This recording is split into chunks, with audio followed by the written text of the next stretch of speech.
नमस्कार बच्चों। आज मैं आपके सामने क्षितिज पाठ्य पुस्तक के गद्य खंड से बाल गोविंद भगत नामक पाठ के बारे में बताने जा रही हूँ, जो कि राम वृक्ष बेनीपुरी द्वारा लिखा गया है। बाल गोविंद भगत रेखा चित्र के माध्यम से लेखक ने एक गृहस्थ सन्यासी के चरित्र का चित्रण किया है, जो मानवता, लोक संस्कृति, सामाजिक रीति रिवाजों, मान्यताओं को तोड़ने तथा परंपराओं से अलग हटकर निर्णय लेने की अद्भुत क्षमता रखते हैं। इस रेखा चित्र के द्वारा ग्रामीण जीवन की सजीव झांकी के भी दर्शन हो जाते हैं। इस लेख के पात्र हैं बाल गोविंद भगत। उनका परिचय इस प्रकार से है। बाल गोविंद भगत संयमी, सच्चे साधक और साधु की समस्त विशेषताओं से युक्त है। उनकी प्रभु भक्ति में अगाध श्रद्धा है, शुद्ध तथा सच्चा व्यवहार और कभी झूठ नहीं बोलना, यह उनकी चरित्र की विशेषताएं हैं। गीतों का गायन वह बहुत ही भावपूर्ण ढंग से करते थे। उनके गायन अपनी विशेष क्षमता, वो अपने गायन में विशेष क्षमता रखते थे। सामाजिक रीति रिवाजों तथा मान्यताओं को तोड़ने तथा परंपराओं से अलग हटकर निर्णय लेने की अद्भुत क्षमता उनमें थी। मोह माया से मुक्त थे और अपूर्व आत्मविश्वास तथा परिश्रमी थे। इस तरह से एक गृहस्थ और साधु का अद्भुत समन्वय उनके चरित्र में देखने को मिलता है। जब उनकी मृत्यु हुई तो वह भी उनके इच्छा के अनुरूप हुई, एक साधु के समान, जैसे कि उनका आचरण था। बच्चों, अब मैं आपके सामने इस पाठ के कुछ प्रश्नोत्तर बताने जा रही हूँ। सबसे पहला प्रश्न है कि बाल गोविंद भगत गृहस्थ भी थे और सब चीज साहब की मानते थे, तो वह इन दोनों बातों का पालन किस ढंग से करते थे? तो बाल गोविंद भगत गृहस्थ तो थे, लेकिन उनका जो आचरण था वह एक साधु के समान था। उनका अपना परिवार था। अपने परिवार के पालन पोषण के लिए वे खेती बाड़ी भी करते थे। बाल गोविंद भगत गृहस्थ होते हुए भी साधु के समान आचरण रखने के कारण वह अपनी सब चीज साहब अर्थात कबीर की मानते थे। अपने खेत की पैदावार को सिर पर लादकर साहब के दरबार, साहब का दरबार कौन था? कबीर पंथी मठ।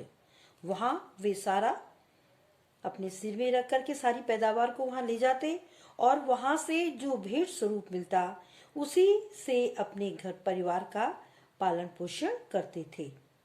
इस प्रकार वे दोनों बातों का पालन किया करते थे।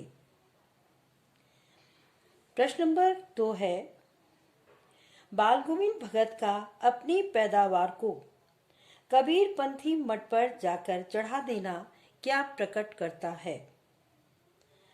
बाल गोविंद भगत का अपनी पैदावार को कबीर पंथी मठ पर जाकर चढ़ा देना यह प्रकट करता है कि वह कबीर के भक्त थे और उन्हीं को अपना साहब मानते थे तथा अपनी सभी चीजों पर उनका अधिकार समझते थे। वे मानते थे कि जो कुछ भी उनका है वह साहब का है, इसलिए खेत की पैदावार पर भी पहला अधिकार उन्हीं का है।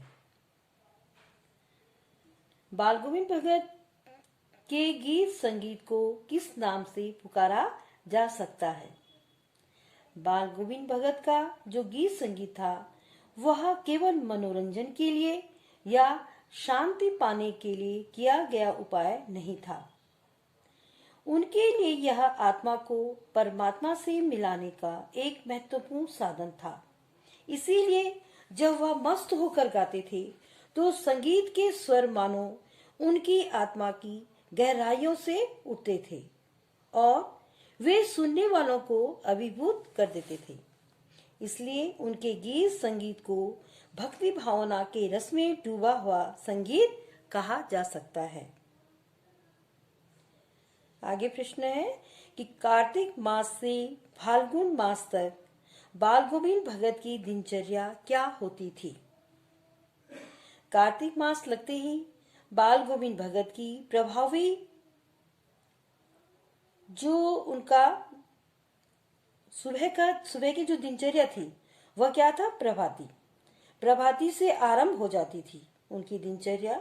और यह प्रभाती कार्तिक मास में आरंभ होती थी और जो कि फाल्गुन मास तक चला करती थी। इस समय वे सुबह अंधेरे में उठ जाते और गांव से 2 मील दूर नदी पर स्नान करने जाते थे और फिर गांव के पोखर के एक ऊंचे चबूतरे पर बैठकर खंजड़ी बजाते हुए गीत गाते थे। आगे प्रश्न है कि बाल गोविंद भगत पाठ के आधार पर ग्रामीण जीवन की सजीव झांकी प्रस्तुत कीजिए। ग्रामीण जीवन प्रकृति के अधिक समीप होता है। प्रस्तुत पाठ के आधार पर यह कहा जा सकता है कि आदमी और औरतें दोनों कृषि कार्य एवं खेतीबाड़ी में अपना अपना योगदान देते हैं। ग्रामीण व्यक्ति अधिकतर कार्य सामूहिक रूप में करते हैं। इस तरह से आपने देखा था कि जब बाल गोविंद भगत गाते तो गांव के संगीत प्रेमी भी उनके साथ बैठ जाते थे और गायन में उनका साथ देते थे। और इसी प्रकार जब खेतों में रोपनी होती तो पूरा गांव, समूचा गांव एक साथ खेतों में उतरता और वहां पे गीत गायन, संगीत गायन चलता रहता। तो इससे गांव में आपसी भाईचारे की भावना भी दृढ़ होती है। गर्मियों के दिनों में बाल गोविंद भगत के गीतों को सुनकर लोगों पर क्या प्रभाव पड़ता था। बाल गोविंद भगत के स्वर ताल में जब चढ़ाव आता तो श्रोताओं के मन भी ऊपर उठने लगते थे और धीरे धीरे मन तन पर हावी हो जाता और कुछ समय बाद यह स्थिति होती कि बीच में खंजरी लिए हुए बाल गोविंद भगत नृत्य कर रहे हैं और उनके साथ ही सबके तन और मन नृत्यशील हो उठे हैं। ऐसा लगता था मानो सारा आंगन ही नृत्य और संगीत से ओतप्रोत हो उठा है। उनके गीतों की गायन की मधुरमा इतनी थी कि सब लोग उनके गायन में मस्त होकर के नाचने लगते थे। आगे प्रश्न है बाल गोविंद भगत के बेटे के बारे में लेखक ऐसा क्यों कहते हैं कि भगत उनसे अधिक प्यार करते थे। इसका क्या कारण है कि बाल गोविंद भगत अपने बेटे से अधिक प्यार करते थे। लेखक के अनुसार बाल गोविंद का एक बेटा था, वह सुस्त था और बोधा, जैसे कि लिखा गया है, लेखक ने जैसे कि उसका वर्णन किया है कि मानसिक रूप से थोड़ा सा कमजोर था। इसी कारण भगत उसे अधिक प्यार करते थे क्योंकि वे सोचते थे कि ऐसे व्यक्तियों को अधिक सहानुभूति चाहिए और ऐसे व्यक्ति ही प्यार और निगरानी के अधिक हकदार होते हैं। उनका बेटा बीमार है, इसकी खबर रखने की लोगों को कहाँ फुर्सत। इस कथन के द्वारा लेखक क्या कहना चाहते हैं। उनका बेटा बीमार है, इसकी खबर रखने की लोगों को कहाँ फुर्सत। कथन से लेखक यह कहना चाहता है कि बीमारी के समय गांव वाले भगत के बेटे का हालचाल जानने भगत के घर नहीं गए क्योंकि सभी अपनी अपनी दिनचर्या में अत्यधिक व्यस्त रहते थे और भगत जी की सामान्य दिनचर्या से गांव वालों को इसका पता ही नहीं चला क्योंकि भगत जी अपनी जैसी दिनचर्या करते रहते थे। उस दिन भी उनकी वही दिनचर्या थी, इसलिए गांव वालों को इस बात का पता नहीं चला। लेकिन मौत तो अपनी ओर सबका ध्यान खींचकर ही रहती है। लेखक का ऐसा कहने का कारण क्या है? मृत्यु एक ऐसी वास्तविकता है जो सभी का ध्यान अपनी ओर खींच लेती है। बाल गोविंद भगत का बेटा बीमार था। इस बात का लोगों को पता नहीं चल पाया, किंतु उसकी मृत्यु का समाचार सभी को मिल जाता है। इसीलिए लेखक ने कहा है कि मौत तो सबकी ओर, सबका ध्यान अपनी ओर खींचकर ही रहती है।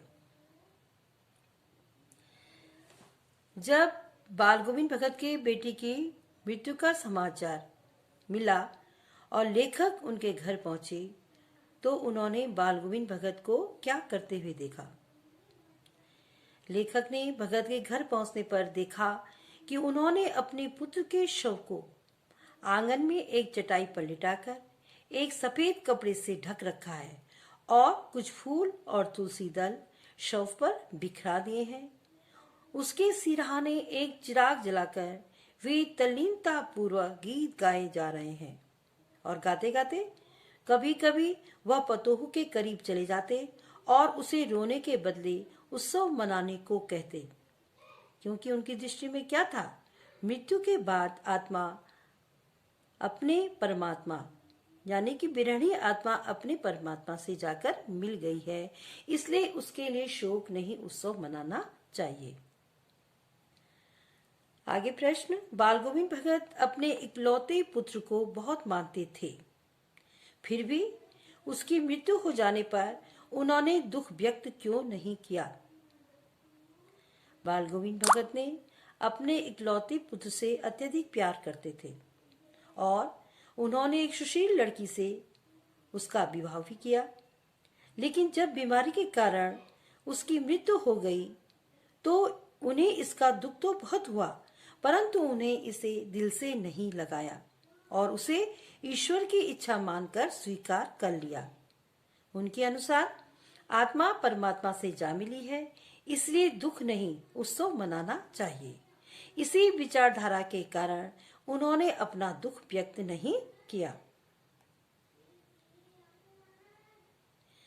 आगे प्रश्न है कि बाल गोविंद भगत पतोहू के पुनर्विवाह के रूप में समाज की किस समस्या का समाधान प्रस्तुत करना चाहते हैं? बाल गोविंद भगत ने पतोहू के भाई को बुलाकर उसे पतोहू के पुनर्विवाह का आदेश दिया। यहाँ बाल गोविंद भगत समाज में उपस्थित विधवाओं की समस्याओं की ओर ध्यान दे रहे हैं। उन्होंने इस समस्या का समाधान विधवा पुनर्विवाह के रूप में प्रस्तुत किया है, क्योंकि भगत यह अवश्य समझते होंगे कि विधवा जीवन अत्यधिक कष्टदायक होता है। आगे प्रश्न है, बाल गोविंद भगत की पुत्र वधू की ऐसी कौन सी इच्छा थी जिसे वे पूरा न कर सके, कारण स्पष्ट कीजिए। बाल गोविंद भगत की पुत्र वधू की इच्छा थी कि वह अपने पति की मृत्यु के बाद बाल गोविंद भगत के पास ही रहे, क्योंकि वह बुढ़ापे में अपने ससुर की सेवा करना चाहती थी, किंतु भगत उसकी इस इच्छा को पूरी न कर सके, क्योंकि भगत अपनी पुत्र वधू का पुनर्विवाह कराने के पक्ष में थे। यहाँ उनका समाज सुधारक वाला रूप दृष्टिगोचर होता है, तथा जैसे कि वो कबीर के अनुयायी थे और कबीर भी एक समाज सुधारक माने जाते थे, तो यहाँ पे उनके आचरण का अनुसरण किए हुए प्रतीत होते हैं। बच्चों, मैंने यहाँ पे आपके सामने कुछ प्रश्नोत्तर रखे हैं। मैं आपको कुछ प्रश्न दूंगी, आपको उसके आंसर उत्तर लिख करके अपनी कॉपी में लिखने हैं। अब मैं पाठ समाप्त कर रही हूँ।